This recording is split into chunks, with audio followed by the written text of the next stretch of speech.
Irmãos, nós estamos trabalhando uma série de mensagens às quintas, força na fraqueza. E hoje o texto em apreço é 1 Coríntios capítulo 13, a partir do verso 1. 1 Coríntios 13, a partir do verso 1, que diz assim: ainda que eu fale a língua dos homens e dos anjos, se não tiver amor, serei como bronze que soa ou como símbolo que retine.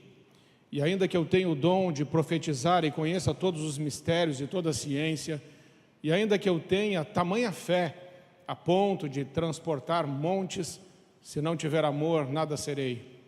E ainda que eu distribua todos os meus bens entre os pobres, e ainda que eu entregue o meu próprio corpo para ser queimado, se não tiver amor, nada disso me aproveitará. O amor é paciente, é benigno. O amor não arde em ciúmes, não se ufana, não se ensoberbece, não se conduz inconvenientemente, não procura os seus interesses, não se exaspera, não se ressente do mal, não se alegra com a injustiça, mas regozija-se com a verdade. Tudo sofre, tudo crê, tudo espera, tudo suporta. O amor jamais acaba, mas havendo profecias, desaparecerão, havendo línguas, cessarão, havendo ciências, passará. Porque em parte conhecemos e em parte profetizamos. Quando, porém, vier o que é perfeito, então o que é em parte será aniquilado. Quando eu era menino, falava como menino, sentia como menino, pensava como menino. Quando cheguei a ser homem, desisti das coisas próprias de menino. Porque agora vemos como em espelho, obscuramente. Então, veremos face a face. Agora conheço em parte. Então, conhecerei como também sou conhecido. Agora, pois, permanecem a fé, a esperança e o amor. Esses três. Porém, o maior destes é o amor. Amém? A igreja de Corinto, que Paulo escreve esta mensagem, foi a igreja mais desafiadora para o apóstolo Paulo. Esta igreja foi a igreja que ele plantou, ele foi o pai desta igreja, contudo, foi a igreja mais carnal, mais problemática, mais desafiadora para o apóstolo Paulo. E é nesse contexto de uma igreja tão desafiadora, que apresenta tantas disfunções, nesse cenário comprometedor, onde muitos desistem, é que o apóstolo Paulo escreve a sua carta mais grandiosa, mais profunda, mais vigorosa que a primeira carta aos Coríntios, sobretudo o capítulo 13, que é o capítulo do amor. Quando nós olhamos o capítulo 13, nós pensamos que o apóstolo Paulo deveria estar muito bem quando escreveu 1 Coríntios capítulo 13. A nossa ideia ao ler primeiro capítulo 13 de Coríntios é que Paulo estava talvez num lugar bonito, ele sentou, ele meditou, ele refletiu, ele orou, e naquela paz ele escreveu, mas não foi nada disso. O apóstolo Paulo estava vivendo aqui problemas tão grandes, vales tão profundos, situações tão desafiadoras, que muitos de nós certamente teríamos desistido rapidamente, virado as costas e ido embora. Contudo, ele não fez isso.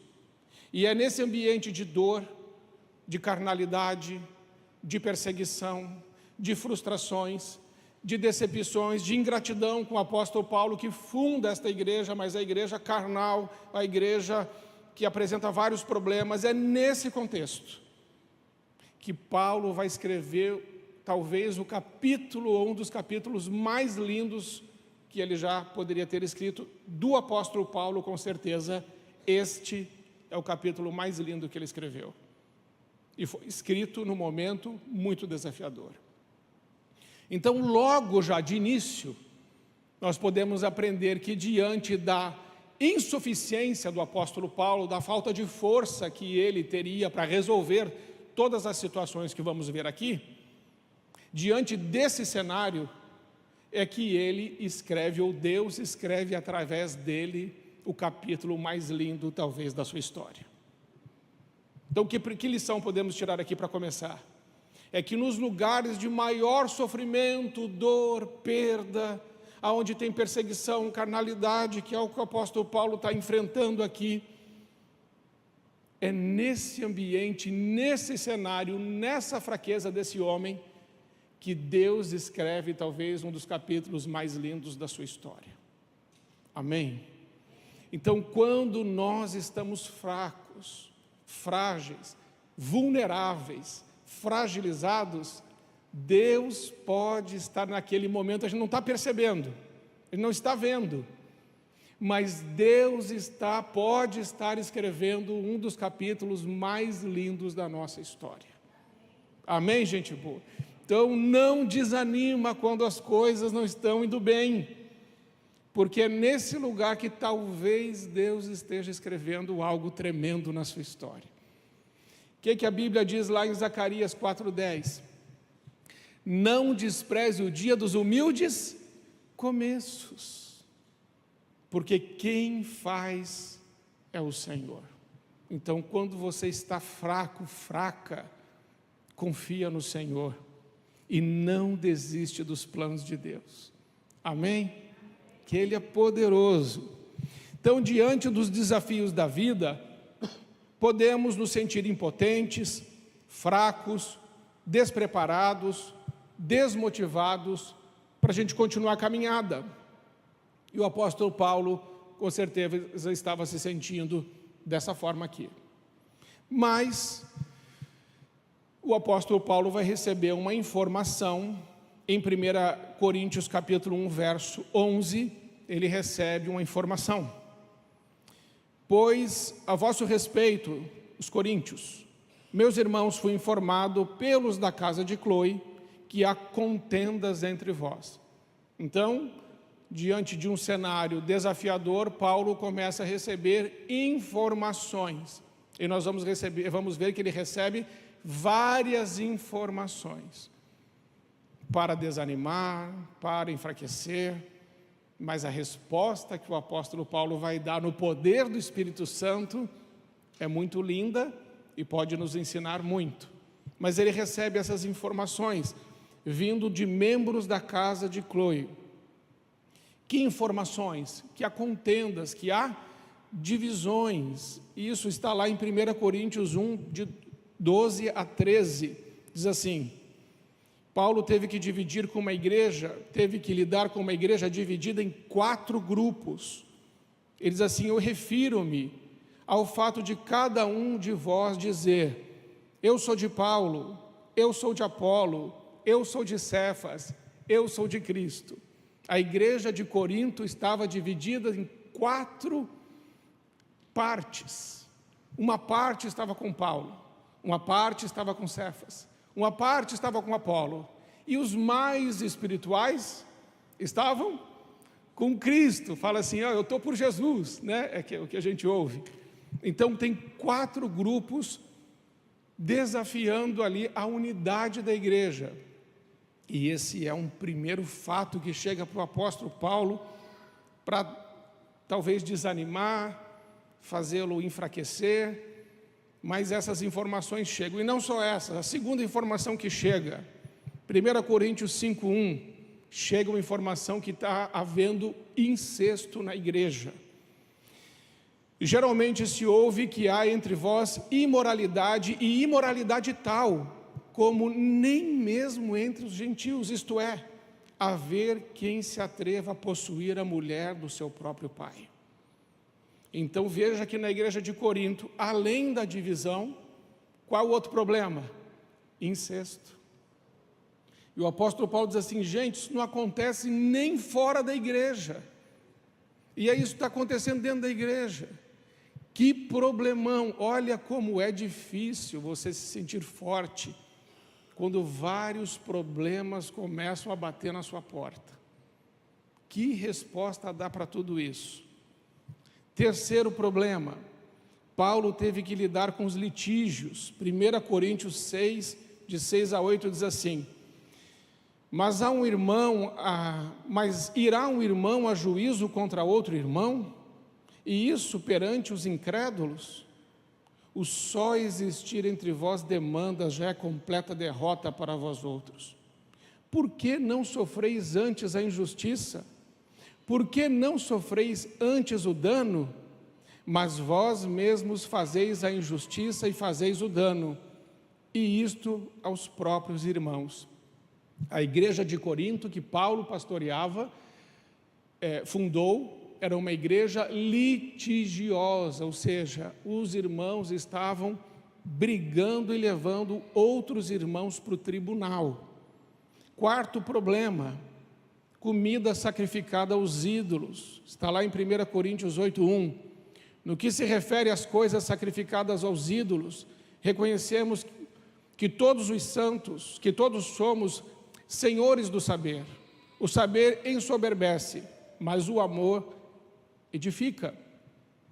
E ele vai desenvolvendo ali um raciocínio que ele termina no verso 13 assim: e por isso, se a comida serve de escândalo a meu irmão, nunca mais comerei carne, para que não venha a escandalizá-lo. O apóstolo Paulo estava explicando para eles que não tem problema nenhum que uma pessoa comesse uma comida sacrificada aos ídolos, desde que ela glorificasse a Deus pelo alimento, abençoasse o alimento e comesse.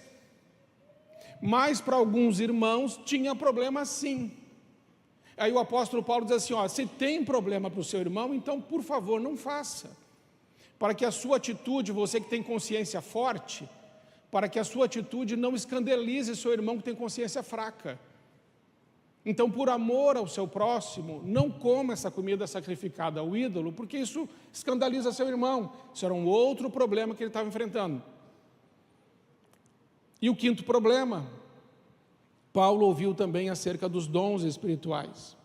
A respeito dos dons espirituais, não quero, irmãos, que sejais ignorantes, diz ele em 1 Coríntios 12:1. No 12:11 diz assim, mas um só e o mesmo Espírito realiza todas essas coisas, distribuindo-as como lhe apraz a cada um individualmente. E 1 Coríntios 14:1, segui o amor e procurai com zelo os dons espirituais, mas principalmente que profetizeis. Por quê? Porque lá na igreja de Corinto, eles não tinham falta de dons. Tinha muito dom, mas não tinha maturidade. A igreja era cheia de dons, mas não tinha nenhuma maturidade. Eles eram carnais, como a gente viu aqui, imaturos, e davam muito problema. Então Paulo precisou também corrigir na questão dos dons, porque dom tinha muito, só que não tinha maturidade para usar o dom. Então, ter dons espirituais não é igual ter maturidade espiritual. Até porque no capítulo 14, o apóstolo Paulo ainda vai dizer assim, olha, eu prefiro falar 5 palavras, línguas, e ele vai ensinando. Então aqui também tinha problemas acerca do casamento, aqui tinha problemas acerca das viúvas, problemas acerca do casamento, aqui tinha problemas acerca das viúvas e outros problemas que a igreja vai apresentar. Diante de tudo isso, Paulo tinha 2 opções. Uma é deixar isso para lá e seguir em frente, porque existiam outras igrejas que ele fundou e outras igrejas que ele precisava cuidar, e simplesmente ele poderia dizer assim, problemáticos demais, vão me tomar muito tempo, vão me tirar muita energia, deixa eu dar minha atenção e minha energia para quem quer, e para quem não quer, deixa para lá. Mas ele fez isso? Não, ele ficou. E porque ele ficou, Deus derramou uma graça sobre ele, que ele pôde escrever essa primeira carta aos Coríntios, e esse capítulo 13, que cada palavra dessa tem um peso, e a carta mais linda que existe sobre o amor. Aplicação para a nossa vida. Não sei como é que está o seu casamento. Às vezes o casamento está difícil, o relacionamento está difícil. E talvez alguém pense assim, deixa eu arrumar minhas coisas e ir embora, porque está muito difícil. Pessoal muito complicado, essa pessoa muito complicada, está me dando muito trabalho, acho que eu vou me separar, vou arrumar outro. Bem, o que nós estamos aprendendo aqui é que nós não devemos desistir nunca, sobretudo das pessoas que nós amamos, a começar pela nossa família. Amém? Começa por aí. Não devemos. Você luta, você faz tudo o que você pode, você coloca nas mãos de Deus, mas também existem situações e situações. Amém? Não é que a gente vai ter que sacrificar tudo, mas é que a gente precisa talvez sacrificar um pouquinho mais. Porque se dois não quiserem, se um não quiser, os dois não têm como ficar juntos. Amém até aqui, amém? Mas também no seu trabalho, você pode estar enfrentando lutas, né? E se você estiver enfrentando lutas lá, o que cria em você? Síndrome do pânico, crise de ansiedade, acorda à noite, com o coração disparado. Meu Deus, faz. Calma. Deus está no trono. Ele está no controle. Aquilo que eu e você não controlamos, Ele controla. Aquilo que eu e você não sabemos, Ele sabe. Aquilo que eu e você não temos força nem poder para administrar, Ele tem. Qual é o desafio? É do jeito dEle, é no tempo dEle. Esse é o desafio. Amém?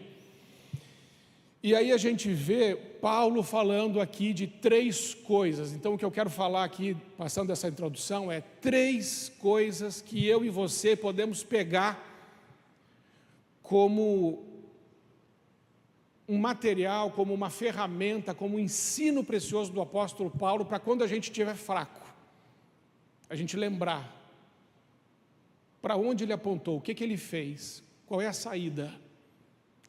E isso está em 1 Coríntios 13, onde ele diz assim: agora, pois, permanecem a fé, a esperança e o amor. Porém, o maior destes é o amor. E Paulo precisou aqui ter muito amor com esta igreja de Corinto. E ele teve. E por isso ele fala do amor, mas ele fala que são 3 coisas. E a primeira é a fé. E aqui, irmãos, eu quero trabalhar essa primeira verdade. A fé aqui, essa tríade, fé, esperança e amor, não é esse o único lugar que aparece nas Escrituras. Paulo fala sobre fé, esperança e amor para mais 2 igrejas. Então essa mesma orientação que ele está dando aqui aos coríntios, ele também vai dar aos colossenses, e ele também vai dar aos tessalonicenses, como uma forma de fortalecê-los, para que eles possam vencer as adversidades da vida. Aos tessalonicenses ele diz assim, 1 Tessalonicenses 1, de 1 a 3, Paulo, Silvano e Timóteo, a igreja dos Tessalonicenses, em Deus Pai e no nosso Senhor Jesus Cristo. A vocês a graça e a paz da parte de Deus e do nosso Senhor Jesus Cristo. Sempre damos graças a Deus por todos vocês, mencionando-os em nossas orações. Lembramos continuamente diante de Deus e nosso Pai, que vocês têm demonstrado o trabalho que resulta da fé. Lembra? Fé, esperança e amor. Trabalho que resulta da fé. O esforço motivado pelo amor e a perseverança proveniente da esperança. Fé, esperança e amor. E aqui ele fala também aos colossenses dizendo assim: sempre agradecemos a Deus, o Pai do nosso Senhor Jesus Cristo, quando oramos por vocês, pois temos ouvido falar da fé que vocês têm em Cristo Jesus e do amor por todos os santos, por causa da esperança, veja a tríade de novo, que lhe está reservada nos céus, a respeito da qual vocês ouviram por meio da palavra da verdade, o evangelho que chegou até vocês. Por todo o mundo este evangelho vai frutificando e crescendo, como também ocorre entre vocês, desde o dia em que ouviram e entenderam a graça de Deus em toda a sua verdade. Então, o que aprendemos aqui para começar é que o apóstolo Paulo, para as 3 igrejas, fala: Sem fé não tem como. Mas como assim? Que fé é essa? Ele fala aqui de uma fé,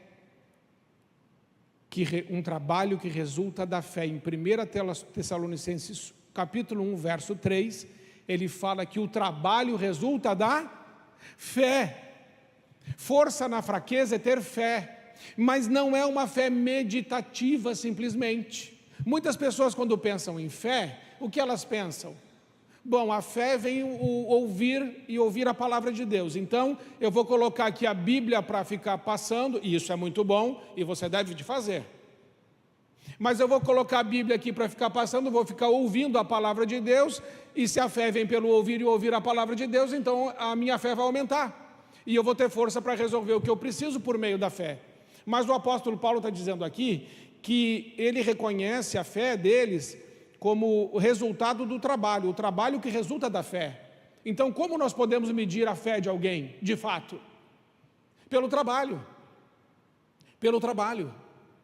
Irmãos, a força na fraqueza é você não parar.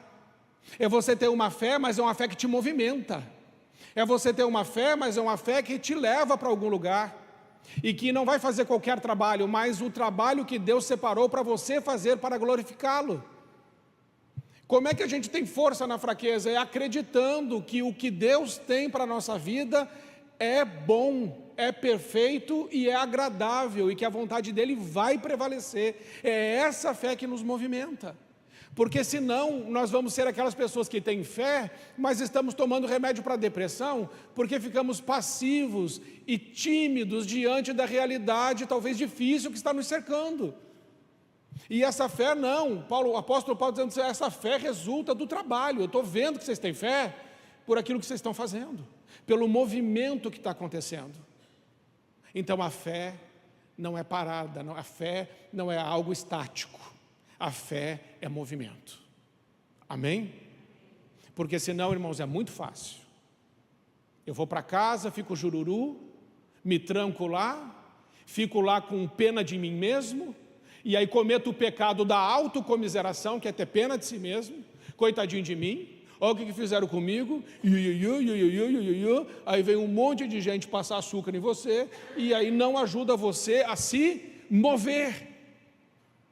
E a fé é resultado do trabalho. Irmãos, a fé muitas vezes vai gerar uma crise em mim e em você. Há um teólogo alemão, coloca para mim aquele do Jürgen Moltmann. É um teólogo alemão, professor de teologia, que ele explica muito bem a questão da fé. Eu trouxe para os irmãos para a gente ver aqui juntos. Ele fala assim: é por isso que a fé, onde quer que se desdobre, em esperança, não traz descanso. Veja, a verdadeira fé não traz descanso. Quem tem fé não tem descanso. Não sei se eu estou te animando ou se eu estou te desanimando, mas a fé não tem descanso, mas sim incômodo. Não traz paciência, mas traz, meu Deus, pastor, está certo isso? Tá, exatamente isso. Sim, impaciência. Não acalma o coração inquieto, mas é a própria inquietude no coração humano. Os que esperam em Cristo não podem mais conformar-se com a realidade à sua volta, pois passam a sofrer nela e a confrontá-la.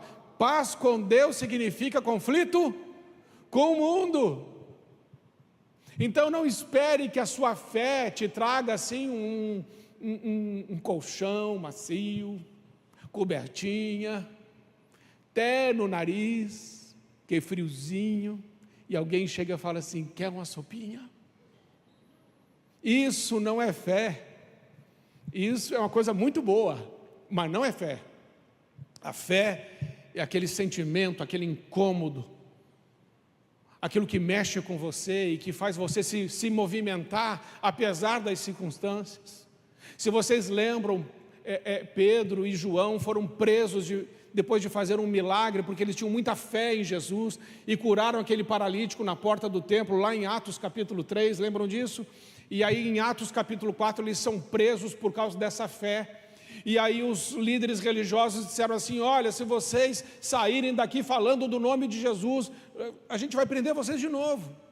E eles falam assim: nós não podemos nos calar diante do que a gente tem visto e do que a gente tem ouvido, e nós vamos continuar falando do nome de Jesus. Veja, essa fé é um movimento, eles não conseguiam, não dá para parar. É essa fé que eu e você precisamos ter no momento de fraqueza.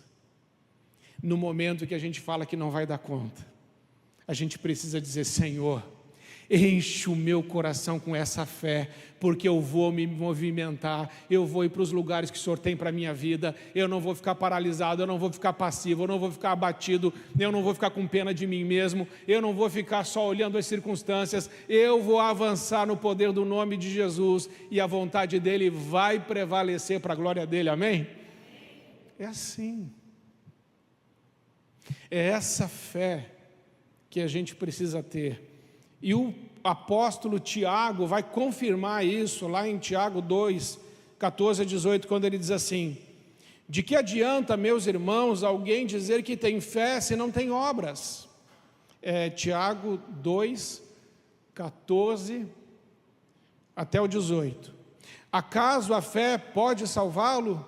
Se um irmão ou irmã estiver necessitando de roupas ou de alimento de cada dia, e um de vocês disser: vá em paz, aqueça-se e alimente-se até satisfazer-se, sem porém lhe dar nada, do que isso adianta?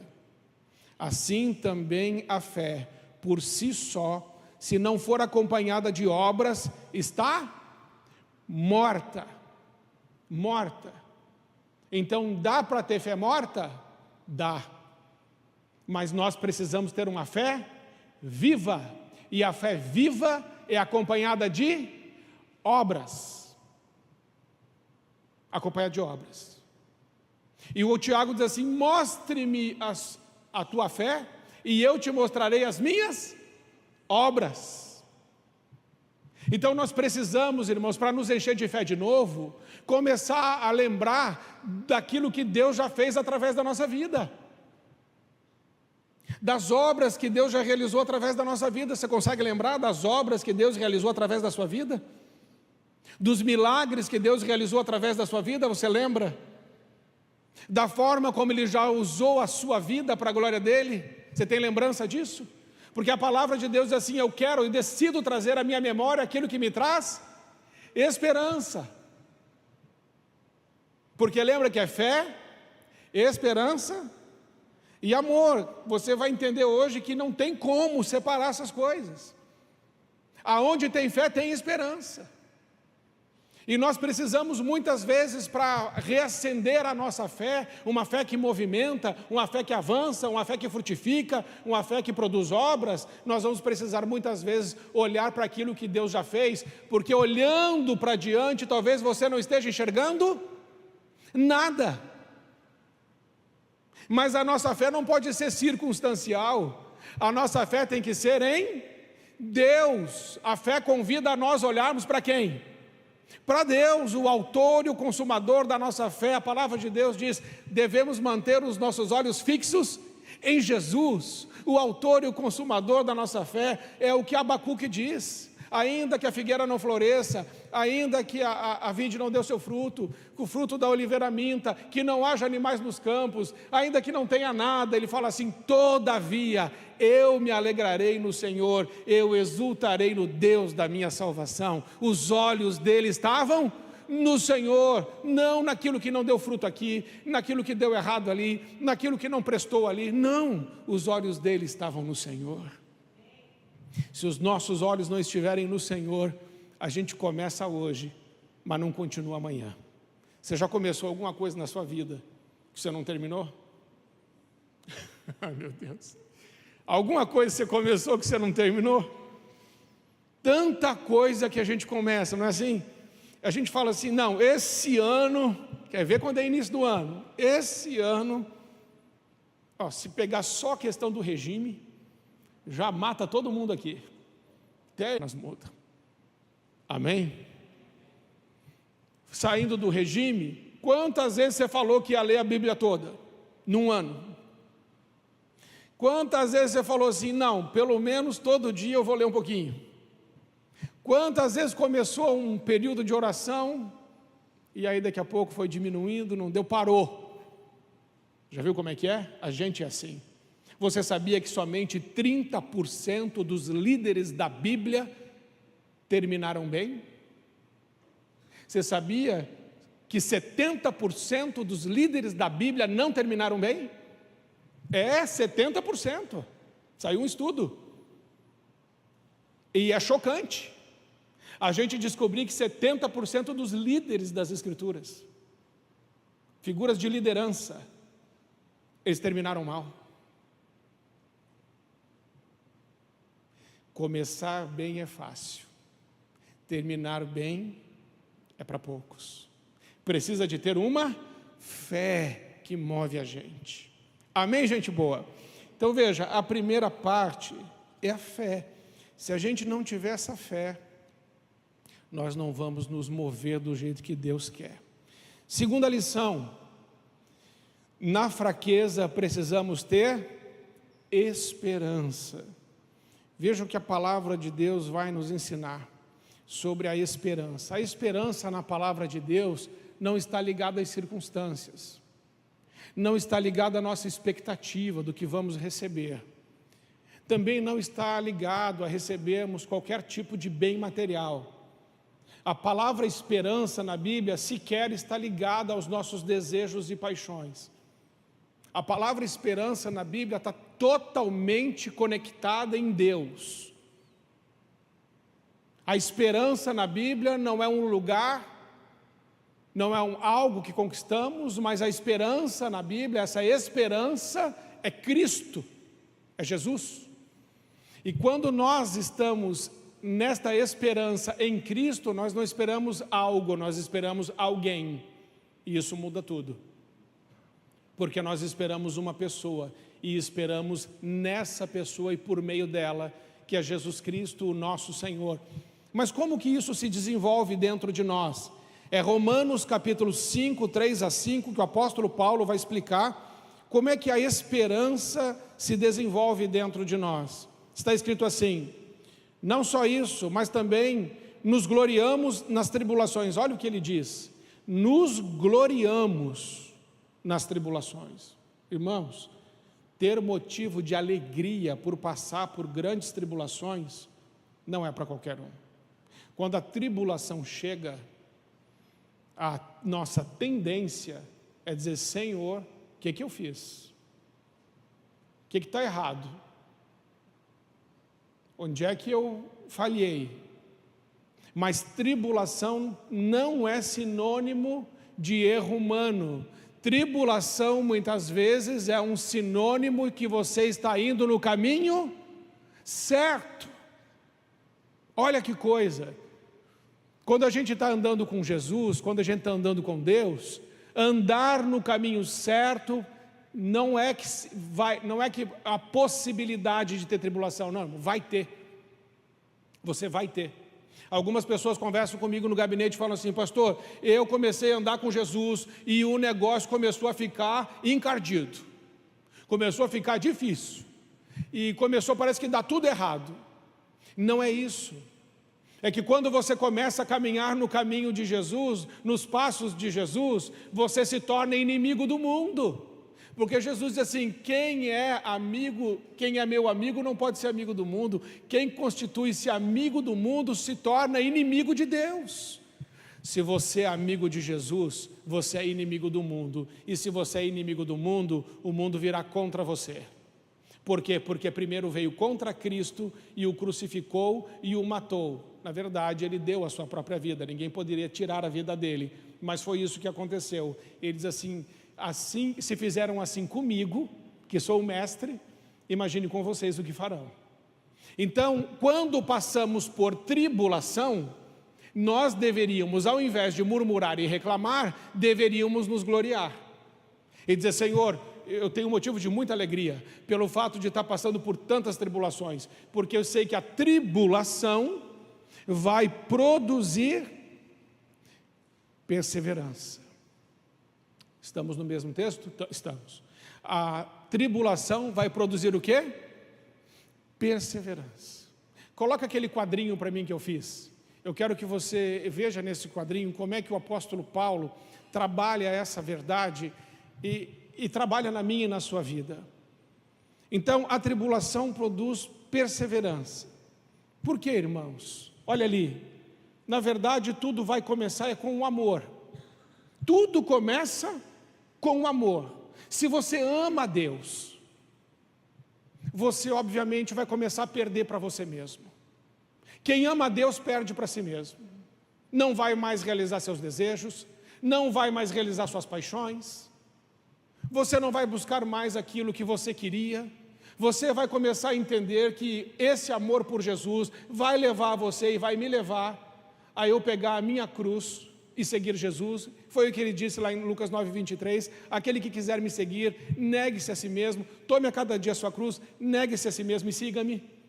Seguir a Cristo é negar a si mesmo, é negar o quê? É negar tudo, é desejo, paixão. Quem carrega a cruz não tem direito, quem carrega a cruz não pode fazer, não é exigência. Quem carrega a cruz está indo para um lugar de morte, já perdeu seus direitos.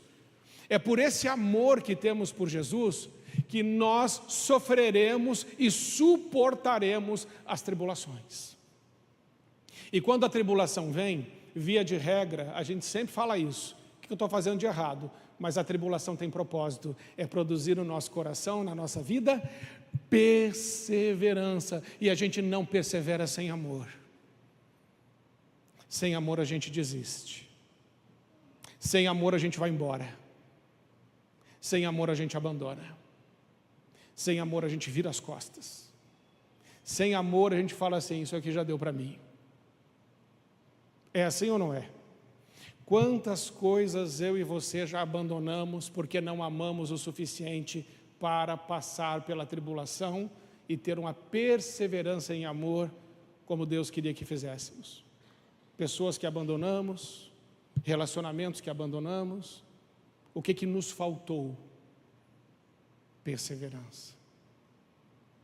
Porque a tribulação é para produzir em nós perseverança. A perseverança é caríssima para Deus. Porque eu e você não vamos cumprir propósito de Deus porque a gente é forte. Eu e você vamos cumprir propósito de Deus porque somos fracos. E aí o poder de Deus se aperfeiçoa nessa fraqueza. Essa perseverança significa de joelhos e muitas vezes chorando. Eu me lembro da história de Jacó. Jacó, quando vai lutar com Deus no vale de Jaboque, e ele luta a noite inteira com Deus, e quando eu li aquilo lá, que Jacó lutou a noite inteira com Deus no vale de Jaboque, eu fiquei pensando que aquela luta era uma luta assim, porque está escrito que ele lutou com o anjo. Falei, meu Deus, como é que foi isso? Jacó e Jesus numa luta. Falei, luva de boxe, ele de um lado, ele do outro, o Espírito Santo no meio, calma, vai, separa. Mas é Oséias que vai falar. E o profeta Oséias explica o que aconteceu naquela noite. E ele diz assim, naquela noite, o que o Jacó fez, foi que ele passou de joelhos, chorando e clamando a Deus.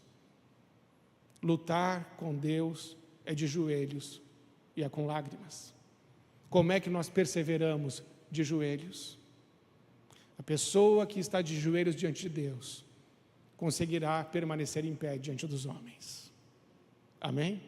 Diante dos problemas, diante das adversidades, diante do medo, da insegurança, do poder do inimigo. Quem está de joelhos diante de Deus persevera e consegue suportar essa crise. Amém? Então veja, o amor vai nos levar para a tribulação. A tribulação tem um propósito, produzir perseverança. E a perseverança é um caráter aprovado. Irmãos, o caráter aprovado não é para que Deus saiba que você tem um caráter aprovado. Por que Deus permitiu a tribulação e por que Deus sustentou você com perseverança? Para que você descobrisse o caráter que você tem, para que eu descobrisse o caráter que eu tenho. Porque o nosso caráter só é revelado num lugar como esse, de tribulação, de crise, de desgaste, de cansaço, de fadiga, que às vezes você fala assim, as minhas forças acabaram, tudo que eu tinha para fazer eu já fiz, e você vai lutando, e ali o seu caráter. Nos tempos antigos, aqueles escultores faziam aquelas estátuas, né? Aquelas imagens para vender, e às vezes a imagem não ficava perfeita. Essa aí do Ceiceiro ficou boa, não ficou? Então veja, é quando o fogo bate. O que ele disse? Tive medo, porque o pecado separou Deus dele, e como Deus é amor, houve essa... O que entrou no lugar do amor? Medo. Nós precisamos prestar atenção nisso. É o medo que mostra que não há amor. Não é o ódio. Aonde tem raiva ali, às vezes pode ter muito amor ainda. Só que está com um pouco de raiva. Já brigou com alguém assim, que você ficou com muita raiva, e aí depois você fez as pazes, e você falou assim, eu estou com tanta raiva de você, mas eu amo tanto você. Desculpa as coisas que eu falei, que eu fiz. Os lugares que eu mandei você ir, desculpa. Não é assim? E volta a ficar tudo bem. Mas quando não tem amor, tem medo. Por isso que Adão disse assim, eu tive medo do Senhor, e por isso eu me escondi. Quando Deus está falando aqui com Josué, diz assim, olha, eu estarei com você, o que Deus está dizendo? Ô Josué, o amor está com você. O amor está com você, não tem como você ter medo de nada, Josué. Você pode ser forte e corajoso, por quê? Porque eu estou com você e eu sou o amor. E essa é a única coisa que vai para a eternidade, porque nós aprendemos nessa tríade da fé. Amor, fé não entra no céu, porque não precisa de fé no céu. Fé precisa na terra. Esperança não entra no céu, nós não precisamos de esperança no céu. Por isso Paulo vai dizer, entre a fé, a esperança e o amor, o maior deles é o amor, porque o amor a gente tem na terra, mas o amor a gente também continua tendo e desenvolvendo no céu. Por isso, nós não precisamos ter medo de amar. Sabe por que às vezes a gente tem medo de amar? Porque a gente já apanhou uma vez, 2 vezes, 3 vezes, aí você fala assim, dá não, vou mais não. Mas quem ama, sobe de novo no ringue, sem erguer as mãos, sem posição defensiva, e apanha de novo. Porque Jesus apanhou bastante por nós, naquela cruz. E das 9 da manhã às 3 da tarde, por 6 horas, ele ficou pendurado naquele madeiro. E o que ele disse? Pai, perdoa-lhes. Eles não sabem o que estão fazendo. O amor é capaz de perdoar depois de 6 horas de pura agonia, de extrema agonia, de extrema dor. E eu e você não somos capazes de perdoar um irmão que fez tão menos, ou alguém que fez tão menos. Nós não somos assim. Então nós precisamos desenvolver, todos nós, o amor. O amor não é romantismo. O amor não é sentimentalismo. O amor é uma decisão. Sempre foi. Romanos 5,8, põe para mim, Pedrinho, para a gente fechar. Romanos 5,8, o que está escrito lá? Deus nos amou enquanto nós ainda éramos pecadores.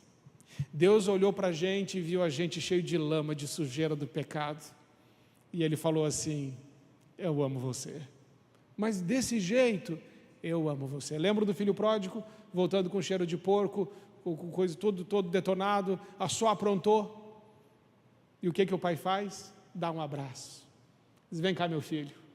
Eu já tinha separado um boi cevado ali. Nós vamos fazer um churrasco, porque você estava morto, mas você voltou para casa, você voltou à vida, e o pai está feliz, e o pai ama você. E quando o filho ia começar a confessar, ele falou assim, Fica tranquilo. Temos o resto da caminhada aí para frente para resolver isso. O importante é que você está aqui. Ah, que coisa boa, irmãos. Quando a gente é amado assim. Então, para fechar de verdade, João 3,16, e depois já separa 1 João 3,16. Olha, João 3,16 todo mundo conhece, porque Deus amou o mundo de tal maneira. Gente, é um desafio, não é? Mas é o que Deus espera de nós. O que Deus espera de nós. Nós somos fracos para amar. Nós somos fracos para amar. E talvez essa seja a maior fraqueza que precisa ser fortalecida nessa noite. Todos nós. É fácil amar quem ama a gente. Mas como é difícil amar quem não ama a gente, né? Como é difícil. E aí nós criamos narrativas. Você já criou alguma narrativa para não amar alguém? Você fala assim, eu não amo, mas é que é o seguinte. Aí tem uma história. Imaginou se Jesus falasse assim, olha, eu amo fulano, mas você não, sabe por quê? Tá, você fala a verdade. Estou condenado. Mas Jesus nos ama. Então que Deus nos ajude a sermos mais fortes nessa fraqueza que às vezes nós apresentamos, que é a nossa falta de amor. Refiro-me a todos nós, a começar por mim. Que Deus nos ajude a desenvolver músculos nessa área. Amém, irmãos? Só assim o mundo vai ver que Jesus está presente no meio da igreja. Amém? Vamos orar? Vamos ficar em pé. Não sei de quem você lembrou, de quem você está lembrando, das situações que você precisa vencer. E a mesma palavra que ele disse para Josué, ele diz para nós: não temas, não se apavore, não tenha medo, eu estou com você. Somente seja forte e corajoso para superar todas as áreas onde eu e você temos medo. As áreas que a gente tem medo vão, em nome de Jesus, desaparecer da nossa vida. E o lugar aonde tinha medo vai começar a ter amor. Amém? Senhor Jesus, é isso que nós queremos, Senhor. Encher os espaços no nosso coração que são ocupados pelo medo, medo da rejeição, medo de não sermos compreendidos, medo de sermos ofendidos. Temos medo, Senhor, de tanta coisa. Mas o Senhor disse que não feche as lacunas do nosso coração com esse amor que vem. E que não haja mais espaço para medo na nossa vida, mas que possamos, através do amor, ter uma fé inabalável e uma esperança perseverante. É a nossa oração agradecidos, em nome de Jesus. Amém.